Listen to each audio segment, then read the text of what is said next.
अस्सलाम वालेकुम, कैसे हैं आप सब? उम्मीद है खैरियत से होंगे। तो एक और रिसर्च के बारे में आपको बताने वाला हूँ आज की वीडियो में। तो ये रिसर्च है पॉल्यूशन के ऊपर। देखो, हमें पता है पॉल्यूशन का इफेक्ट कितना ज़्यादा हो रहा है, ऊपर से क्लाइमेट चेंज किस तरह से बदल रहा है।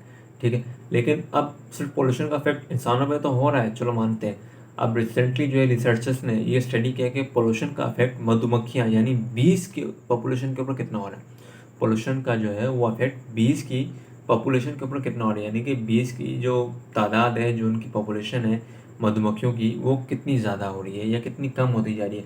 क्योंकि मैं आपको बता दूं, एक पहली स्टडी हुई थी जिसमें साइंटिस्ट को ये पता लगा था कि यार मधुमक्खियों की पॉपुलेशन कम होना शुरू हो गई है, और इसका जो है मेन और ओनली रीज़न है वो है पॉल्यूशन। ठीक है, पोल्यूशन की वजह से इसके ऊपर बहुत अफेक्ट पड़ता है। तो साइंटिस्ट ने जो वो रिसेंटली ब्लैक कार्बन के ऊपर स्टडी की है। ब्लैक कार्बन अगर आप सोच रहे हैं तो क्या है, ब्लैक कार्बन एक ऐसा ब्लैक मटेरियल है जो कि आपको धुएं से मिलता है। फॉर एग्जांपल, आप काला धुआं देखते हैं तो वो सारा ब्लैक कार्बन होता है। ठीक है, जो कि फ्यूल बर्निंग से आता है, पेट्रोल बर्निंग से आ रहा है, फिर आपके जो है वो बिजली अगर आप बना रहे हैं उससे आ रहा है, आपकी गाड़ियों से धुएं से आ रहा है, आपकी इंडस्ट्रीज़ के धुएं से आ रहा है। ये सारा ब्लैक कार्बन होता है जो कि हवा में जाके पोल्यूशन में मिक्स हो जाता है। और क्योंकि इसका इफेक्ट मधुमक्खी पे बहुत ज़्यादा होता है, इसकी वजह क्या है, साइंटिस्ट ने अपनी रिसर्च में ये बताया कि मधुमक्खियाँ क्योंकि अर्थ में रहती हैं और क्योंकि वो हवा में ही ज़्यादा रहती हैं, तो ये पोल्यूशन का इफेक्ट उनके ऊपर सबसे ज़्यादा हुआ है। और साइंटिस्ट ने ये भी वार्न किया है कि ये जो ब्लैक कार्बन है, ये पॉपुलेशन सिर्फ बीस की कम नहीं हो रही है, ये इकोसिस्टम के ऊपर भी बहुत ज़्यादा खतरनाक इफेक्ट करने वाला है।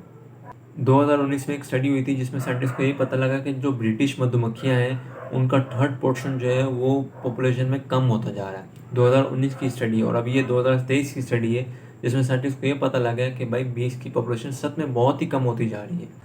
साइंटिस्ट की स्टडी में ये पता लगा है कि भाई, साइंटिस्ट ने कहा है, देखो हमें पता था कि पॉपुलेशन तो कम हो रही है बीस की, मगर हमें अभी ये पता लग गया कि ये पॉपुलेशन ऐसा ऐसा बढ़ती जा रही है, सालों ब साल, साल ब साल ये पॉपुलेशन ऐसा ऐसा बढ़ती जा रही है। जितना ज़्यादा पॉल्यूशन बढ़ रहा है, इतनी ज़्यादा ये पॉपुलेशन भी कम होती जा रही है मधुमक्खियों की। और ये बहुत ही ख़तरनाक है इकोसिस्टम के लिए, एज अ ह्यूमन के ऊपर भी, और वैसे भी मधुमक्खियों के ऊपर तो अफेक्ट हो रहा है, बाकी इकोसिस्टम के ऊपर भी इसका बहुत बुरा अफेक्ट हो सकता है। अच्छा, ये एक्सपेरिमेंट के लिए साइंटिस्ट ने क्या किया, इन्होंने मधुमक्खियों का टेस्ट किया ब्लैक कार्बन को एक्सपोजर के पहले और उसके एक्सपोजर के बाद। अब एक्सपोजर क्या, मैं आपको बताता हूँ। उन्होंने मधुमक्खियाँ लिए, ठीक है, एक झुंड मधुमक्खियों का उन्होंने जो है वो उसको ब्लैक कार्बन के पोल्यूशन वाले एरिया में सेंड किया है और एक को साफ एरिया में रखा है। तो उनको ये पता लगा है कि जब ब्लैक कार्बन में जो पॉपुलेशन की जो बीज थी, उनके अंदर एक बैक्टीरिया होता है, वो बैक्टीरिया की मकदार बहुत ही कम है, मतलब ना होने के बराबर है। आपको पता है कि इंसान भी बैक्टीरिया के ऊपर चल रहा होता है, और मधुमक्खियाँ भी बैक्टीरिया होता है इनके साथ, जो इनको हेल्प करता है, इनको ग्रो करता है।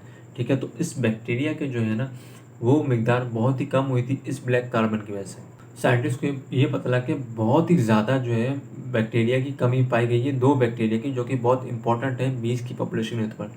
जिसमें साइंटिस्ट को ये पता लगा कि दो इंपॉर्टेंट बैक्टीरिया जो है वो इस वजह से, इस ब्लैक कार्बन के एक्सपोजर की वजह से मधुमक्खियों के अंदर बहुत ही कम पाया गया है, और ये बहुत ही खतरनाक है उनके लिए। ठीक है, और साइंटिस्ट ने ये सिर्फ ये नहीं किया, साइंटिस्ट ने एक अलग खुद से एक बैक्टीरिया भी बनाया, सुनोट ग्रासेला। जी हाँ, एक अजीब सा नाम है, मगर साइंटिस्ट ने ये नाम उसको दिया। ये बैक्टीरिया साइंटिस्ट ने खुद बनाया ताकि हमको पता लगे कि यार क्या ये बैक्टीरिया भी ब्लैक कार्बन के अंदर जाके ख़तरनाक चेंज होती है इसके अंदर।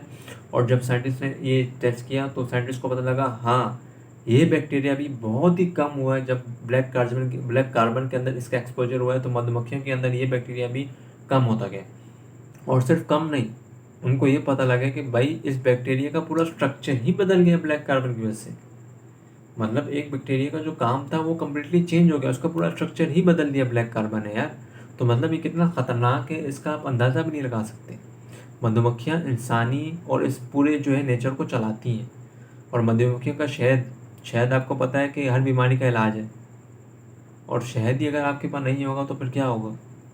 तो ये पोल्यूशन जो है वो इस कदर अफेक्ट कर रहा है मधुमक्खियों को, उनकी पॉपुलेशन दिन ब दिन कम होती जा रही है इसकी वजह से, ब्लैक कार्बन की वजह से, जो कि हम लोग इस्तेमाल करते हैं, जो कि हमारी वजह से होता है, पेट्रोल में, फिर बिजली में, फिर गाड़ियों के धुएं में, हवा में, इस चीज़ में भी, इसमें भी होता है। ठीक है, ऐसा नहीं है कि इसमें नहीं होता, इसमें भी होता है।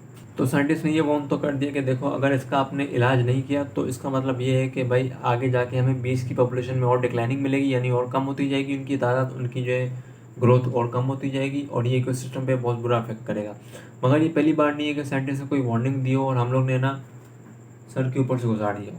ये पहली बार नहीं है। तो साइंटिस्ट तो रिसर्च अपनी करते रहते हैं, वो अपनी रिपोर्ट्स भी दे देते हैं, मगर हम लोग खैर पढ़ते भी नहीं हैं और हम लोग उन पर अमल भी नहीं करते, तो हमें पता भी नहीं होता कि वो कितना ख़तरनाक है। तो ये रिपोर्ट इसलिए मैंने आपके सामने पेश की। उम्मीद है आपको वीडियो पसंद आई होगी। मिलते हैं नेक्स्ट वीडियो में, तब तक के लिए अपना ख्याल रखें। बहुत शुक्रिया वीडियो देखने के लिए।